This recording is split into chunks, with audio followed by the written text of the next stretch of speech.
guys, mega love shout out. Mag-share lang po ako sa inyo guys kung ano ang inumin ko po today nga drinks guys. So carrot and apa ni? Pineapple po siya guys. Wow, na wow dude kaayo siya guys. Healthy. So, ayan po siya guys. Hindi-mix ko na po siya. Ayan. Sobrang healthy talaga ang drinks natin guys. Oo. Grabe. Sarap. At paborito namin ito ni Bisayang Hilaw guys. Na ganitong klaseng drinks.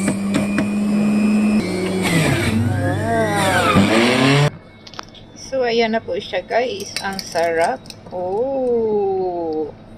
Grabe. So thank you for watching guys. See you and my next vlog po. Yan po ang healthy drinks and detox po natin guys. Pineapple and carrot. Bye-bye.